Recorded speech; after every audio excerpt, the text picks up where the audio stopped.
Good afternoon and happy holidays. Thank you for joining us for our training, Serious Mental Illness in Nursing Facilities, using a five-step approach to care, hosted by the Center of Excellence for Behavioral Health in Nursing Facilities.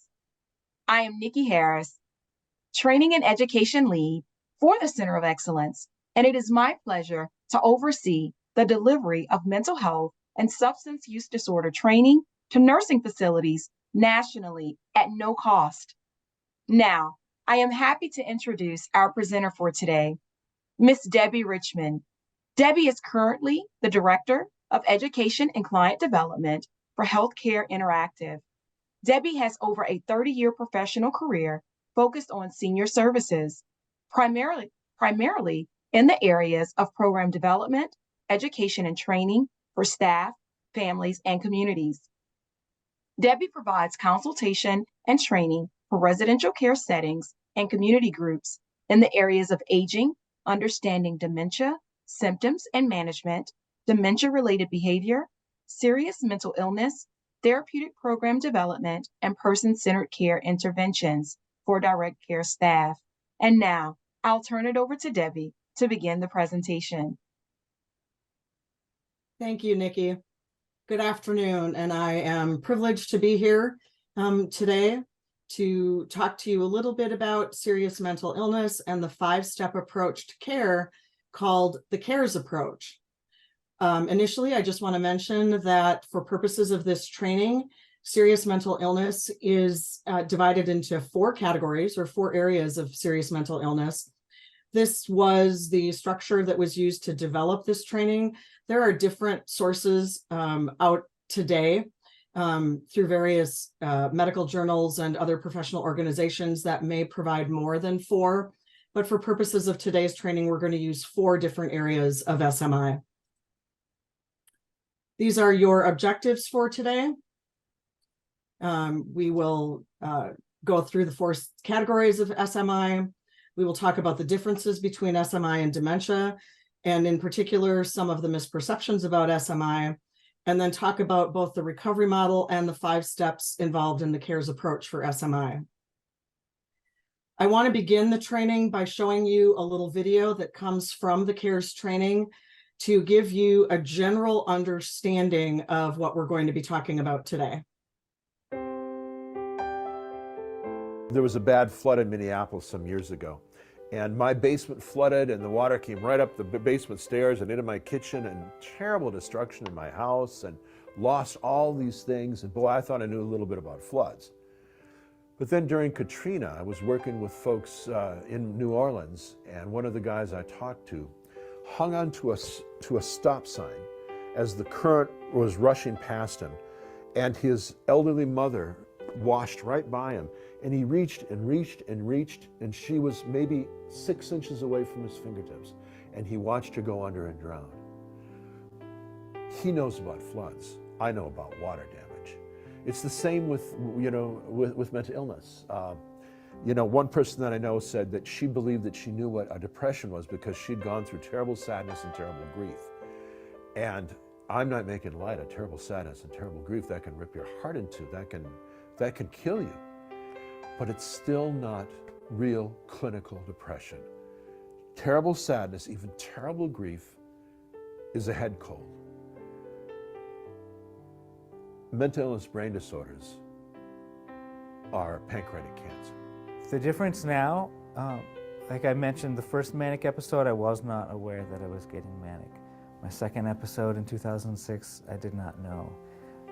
In 2009, I had another episode that was more heavily involved with, I guess, psychotic symptoms and psychosis and delusional thinking and thinking that I was receiving messages from God, and symptoms that you see with schizophrenia, auditory and visual hallucinations, and with that episode, it finally hit me one day that something was wrong, and led me to ask a friend to take me to the hospital. Is there a place I can go to learn how to be a person? because I thought I wasn't a good person. I thought I was doing everything wrong. I thought that I didn't know how to live my life. I didn't know how to live with other people, only to find out that once my therapist diagnosed me with the borderline personality disorder, I said, that's exactly what I do. I'm following everything it says as far as the diagnosis and the symptoms of borderline. But to know real sickness, like to know real cancer or cystic fibrosis or multiple sclerosis, or one of the mental illness brain disorders, schizoaffective, schizophrenia, panic disorders, agoraphobia, depression, bipolar, ADHD. To live with one of those illnesses is to see death in the shadows. A serious mental illness is a brain disorder that has lasted a very long time and interferes with the person's ability to carry out their daily activities. Serious mental illness is classified when a person's disruption in their life is so severe that they really aren't able to function for some period of time. They need a lot of support and help to function. And or it's chronic, which means it goes on for many, many months or even sometimes years, or recurs. Mental illness can be seen as being on a continuum. And those who experience serious mental illness have a chronic illness that impacts their ability to carry on normal responsibilities and activities of daily life. Individuals with serious mental illness have long-standing mental health problems that significantly interfere with their day-to-day functioning. So they include individuals who are diagnosed with schizophrenia, where you have hallucinations and delusions, individuals with bipolar disorder that have very strong mood swings, people with major depression who are so depressed that they don't function very well in the real world, and people with schizoaffective disorder who have a combination of thinking problems as well as mood problems. Some people experience being blue or down in the dumps, and other people experience a more intensity of that sadness, frustration, and they may be depressed. Some people experience that depression throughout their lives, and it may need significant interventions. And when you experience a depression over most of your life that needs significant interventions and it's chronic, then you have a serious mental illness. But the feelings are the same. The feelings of being sad, the feelings of being blue, the feelings of being frustrated, the feelings of being unable to cope. It's a matter of degree, it's a matter of intensity, it's a matter of longevity. Having a serious mental illness is never the person's fault. It is something that is a problem with their brain that they have no control over. They are not doing these behaviors purposefully. It's something that they can't control. I think the most important thing for people to know about the differences among schizophrenia, major depressive disorder, bipolar disorder, and schizoaffective is that people with schizophrenia and schizoaffective disorder tend to have harder lives, that they have a much harder time functioning as young adults, much less likely to develop job skills, education, finish their education, have families, and so forth. So they're going to have a much harder time in late life because they haven't developed the social support network, the wealth, and the education that helps them cope later on in life. Whereas people with affective disorders like bipolar disorder and major depression, they may have a lot of life skills, and they may have had many periods of time in their lives where they were not ill and where they were able to accomplish a lot.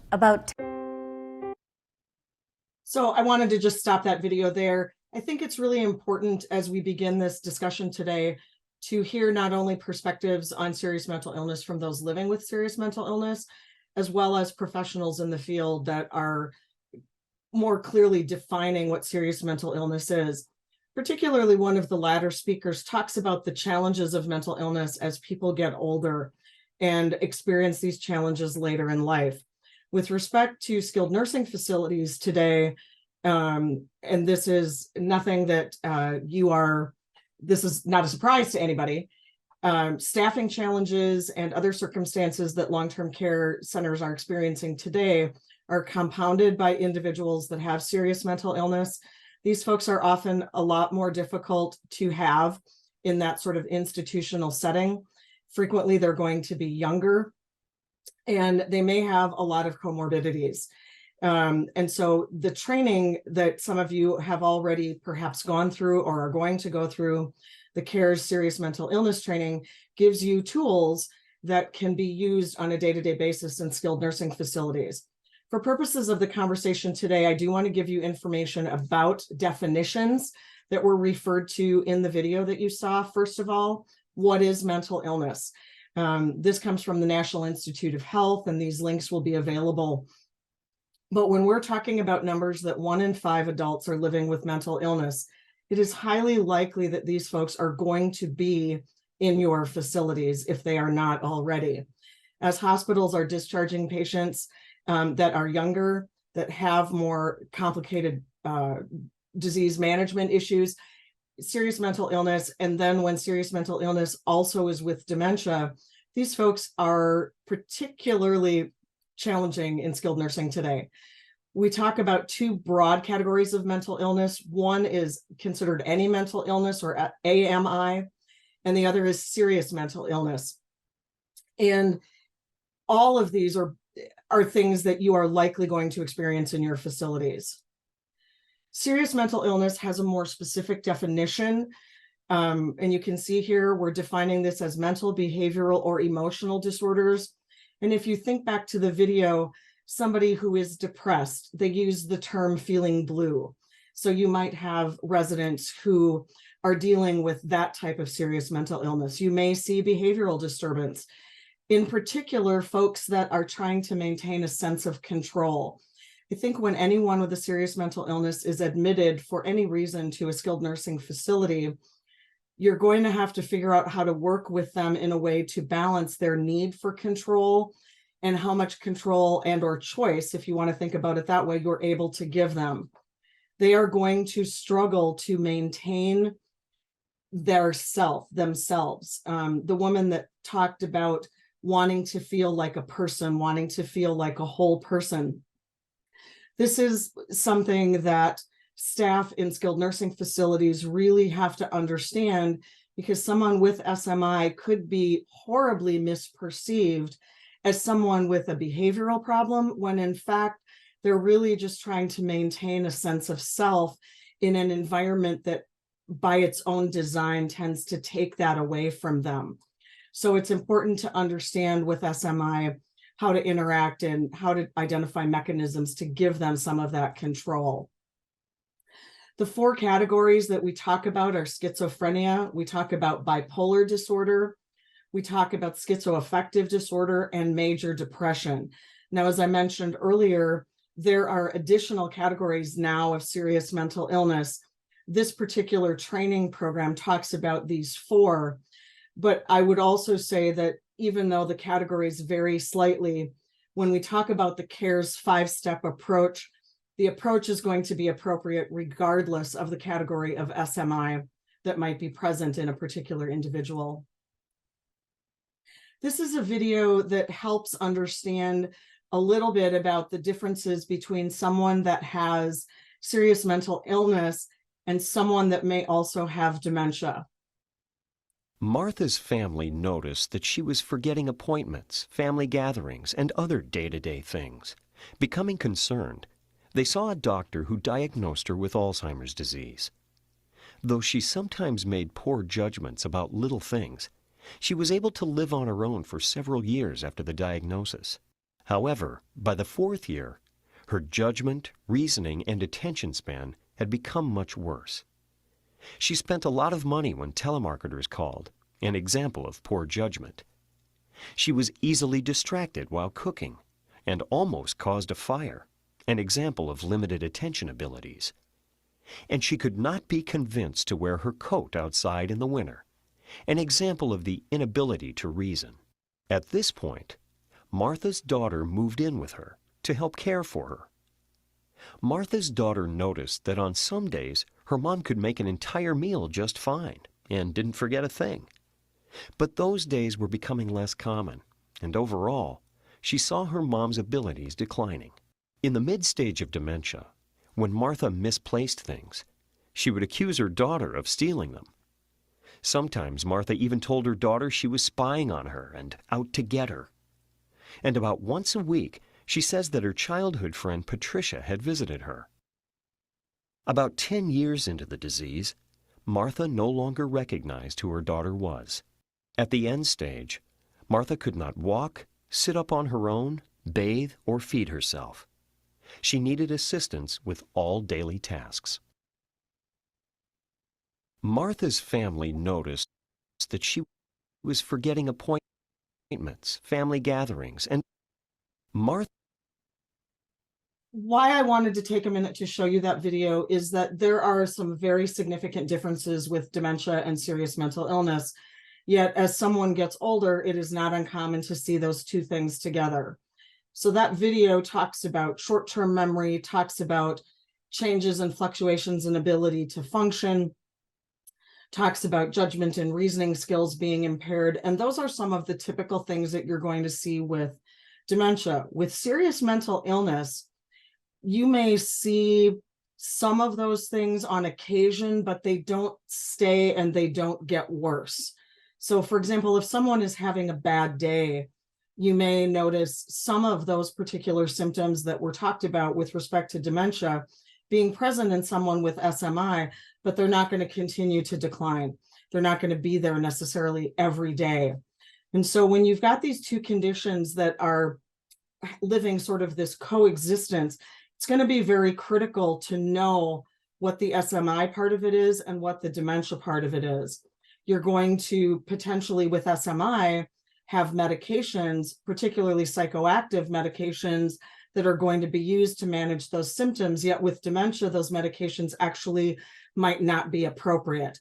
So when these two things exist in the same space, it's really critical for staff to understand how to respond to the different things that they might be seeing in a given resident on a given day.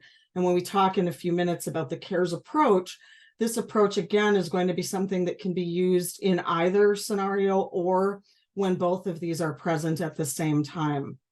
So this is just some information here, again, with serious mental illness, but also with dementia and kind of the differences. So you can see the differences in dementia and serious mental illness.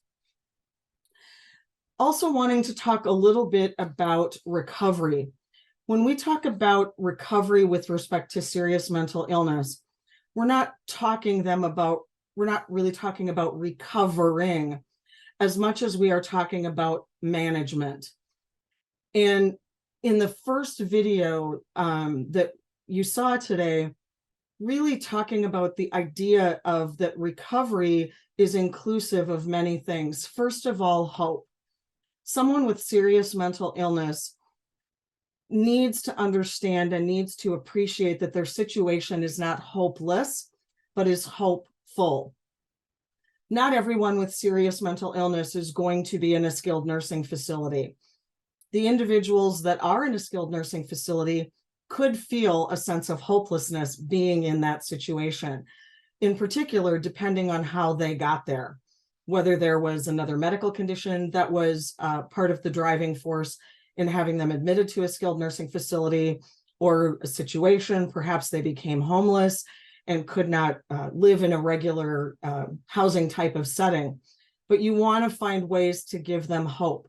You also want to find ways to make them feel a sense of healing, that they can be better, they can improve. There are things that can be done medically, psychosocially, to make them feel better, to make them feel more whole, to make them feel more a part of a given community. That sense of empowerment is also very critical. These are individuals who, in essence, have lost a lot of control, or they wouldn't be in a skilled nursing facility. So how can you give them some of that back, that sense of empowerment? And frequently, when you have someone in a skilled nursing facility setting, where you might start to see behavioral challenges is an individual trying to maintain that sense of control. Acting out is not going to be unusual.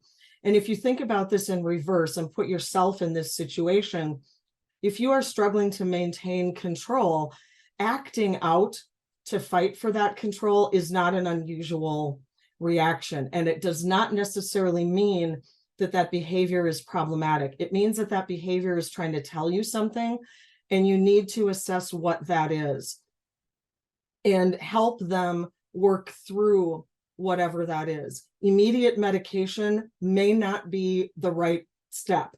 You have to adjust your approach to each individual. So it may not be medication. It might be environmental. It might be emotional. Maybe they need a chaplain, or maybe they need someone from social services or someone with a calming air about them to be with them for a period of time, but giving them that sense of empowerment. Also feeling connected. We'll talk more about this in a minute when we talk about the CARES approach, but being connected to other people is critical when dealing with serious mental illness. So often, mental illness is ostracized. We hear about this all the time. Every time there is something happens in the country that's unfortunate, and you find out that an individual that was involved was dealing with mental health issues, and there's that sense of we're still not comfortable about talking about this as a society. And in this particular situation, we really do have to be comfortable talking about it, because these folks are going to be dependent on us, the people that are taking care of them and are helping them in this part of their journey. Also, a meaningful role. What can we do to help them have a sense of purpose? What do you need to feel a sense of purpose? They also need a sense of purpose. They also need something to make their life meaningful and to feel accepted by others. This is probably the most difficult, because mental health has such an incredible stigma still, that being accepted by others is often a challenge.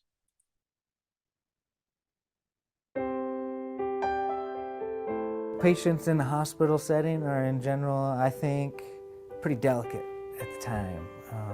They're vulnerable. They're afraid. Hospitals can be scary. For me, it's felt like being a prisoner. I've been in hospitals where the toilet in the room doesn't have a seat to drop down. You know, you feel like you're in jail. This is getting better in some hospitals. There are some improvements happening, but in general there have been limited visitation hours, and just the fact that you're on a locked unit makes you feel like you did something wrong. And it often feels like something is your fault, like you messed up, and that's not true. One of the things that is very important about caring for someone with a serious mental illness is that they take medications that are very important to help control their symptoms. But those medications also have side effects, and some of those side effects are very uncomfortable also. For example, one side effect caused by some of the older medications for serious mental illness is involuntary movements. So for example, the person might have lip smacking, or they may be sticking out their tongue, which not only makes them seem odd, but is very uncomfortable for them. But it's a side effect that is caused by the medication. So it's important for the nurse and the nursing assistant to understand these things, and also to recognize when side effects are becoming a problem and maybe a medication adjustment is needed.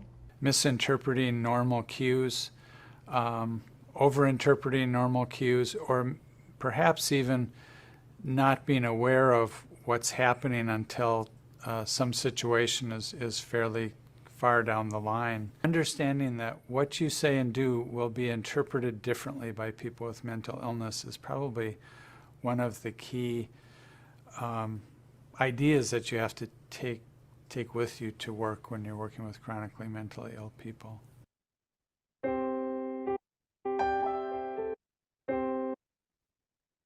And that statement about understanding how people present themselves is true for dementia as well. So it's a really good point of reference, I think, that Dr. Mielke brings up.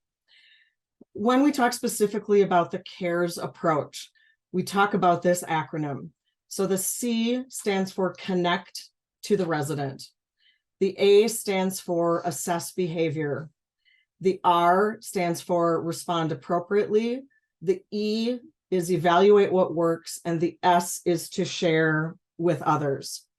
This is the approach for those of you that go through the CARES SMI training that we talk about throughout the entire program. And this approach is something that, when used all the time, is very effective. So for example, the C in terms of connect. How do you connect with an individual that has serious mental illness? Well, it's not a whole lot different than you connect with anybody. Finding out what their likes and dislikes are, finding out their routine. This is really critical. What time do they get up in the morning? What do they do first when they get up in the morning? How do they like things to happen? Are they somebody that eats lunch or doesn't eat lunch? Or do they have a lighter lunch as opposed to a bigger lunch, or the opposite? But when you're doing initial assessments on folks, particularly with serious mental illness, this is an area where you are actually able to empower them. Let them tell you what their day looks like. This is a way to give them some control over their situation and let them participate actively in the care. Both are things, with respect to the Department of Health surveys these days, are things that are being heavily looked at. Allowing residents to be involved in their plan of care. This is a way to do that with folks in particular that have serious mental illness. When you're interacting with them, assess how they respond, assess how they behave when you are interacting with them, and respond accordingly. Staff really need to be able to think on their feet here. Some days a response is going to be completely fine, and that later that day, the response might be completely different. Or they might have preferences of staff. So to one staff member, they respond one way. To another staff member, they respond another way. Understanding those little idiosyncrasies about an individual, and then communicating in particular with other staff so that they know that. If I identify a particular way to work with Mr. Smith, I should make sure everybody knows. Excuse me. I shouldn't just keep that to myself and not tell anybody. So this approach, when used consistently, is very, very effective in working with individuals, not only with SMI, but with dementia as well.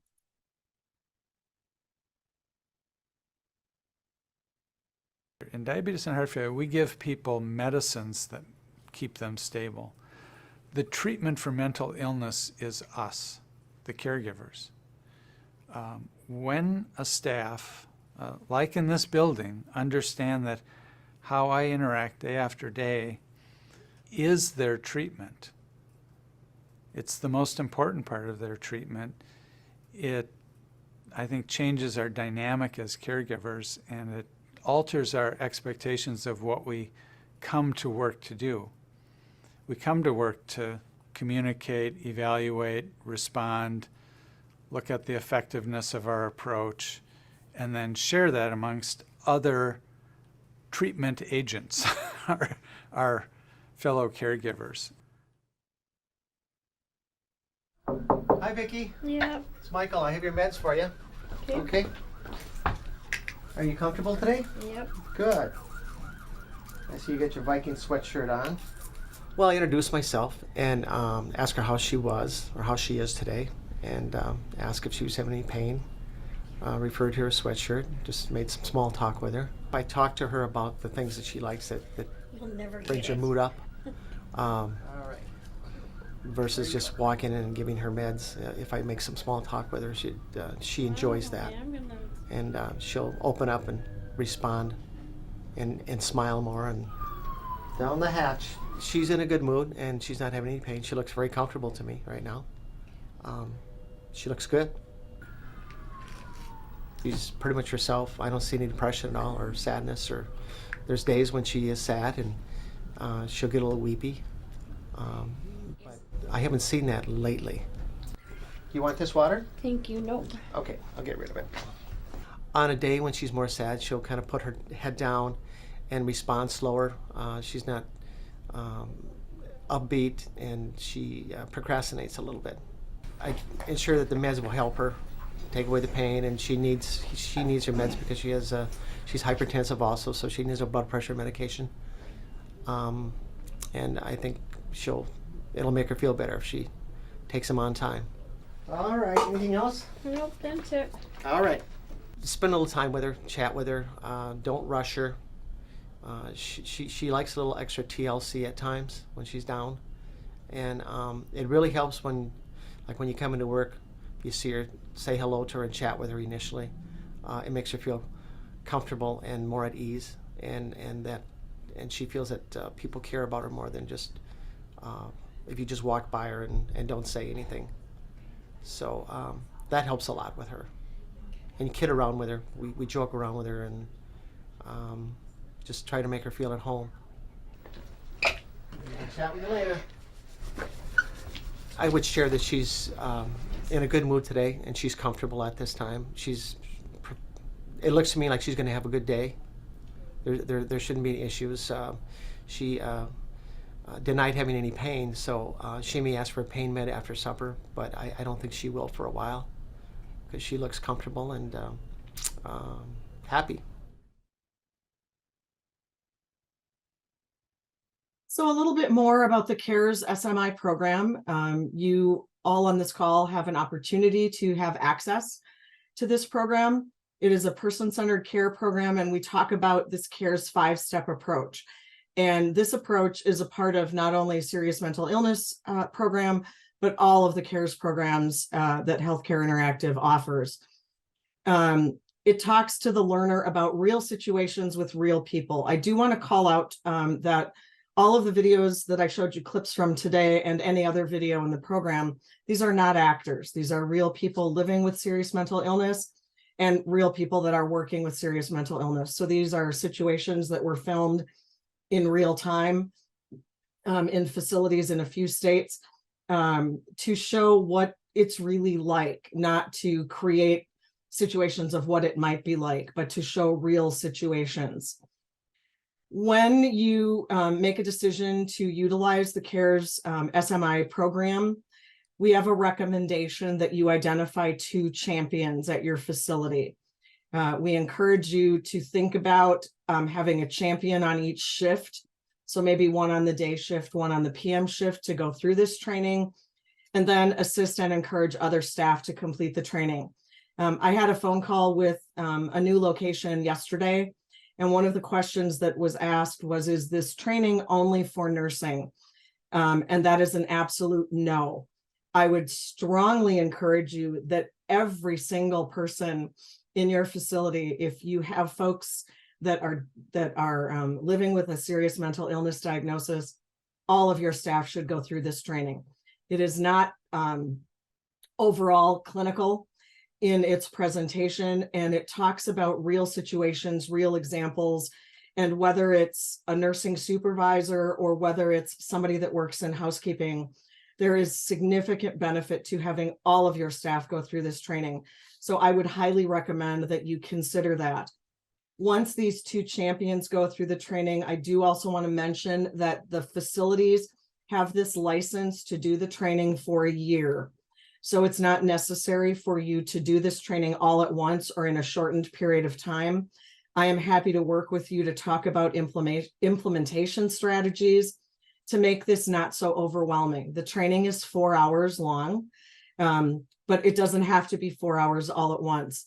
And I am well aware of the challenges you are all dealing with staffing and job responsibilities being certainly not less, but likely more than they have been in the recent past.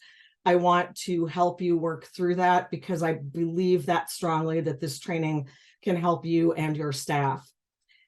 Something also to consider is to have a monthly case study. This is also something I can talk about with the site champions or whoever the main contact is. But to talk about a case study and then using the CARES approach to help your staff work through the situation. And it's just a really good way to become more familiar with the CARES approach and be more comfortable using it on a day-to-day basis. And lastly, at the end of the program, once you complete the 4 hours, you are all asked to do a certification exam. It's a very easy exam from watching and going through this training. And this will give you a certification for 2 years in CARES serious mental illness. This is something that is far different than a lot of training out there where you do have that certification. Certifications are good for 2 years. And then there is a renewal process that can happen outside of the grant that is giving you the initial training at no cost. Another thing we are doing now, myself in conversation with Nikki Harris, talked about having these monthly meetings. And these meetings are designed for any of you on the call today to log in, to talk to me about what's happening at your facility. What are your challenges? What are your successes? And how can I help you? So beginning on January 24th, the third or the fourth Wednesday, of every month, we're going to have these 30-minute meetings. You'll get a reminder in the Alliant monthly newsletter about these meetings. And I do ask that you register in advance, but you'll get the link in that monthly reminder to do that. And it's just it's not an agenda meeting. It's just a Q&A where we can talk. How are things going? What can I help you with to make it better? To really have the tool be as effective as possible. This really is an amazing opportunity for you to access some training that I am positive will not only help you, but your staff and your residents be able to deal much more effectively and more positively with individuals in your facility that are dealing with serious mental illness. I hope you have found this information today helpful. And at this time, I am going to turn the presentation back over to Nikki.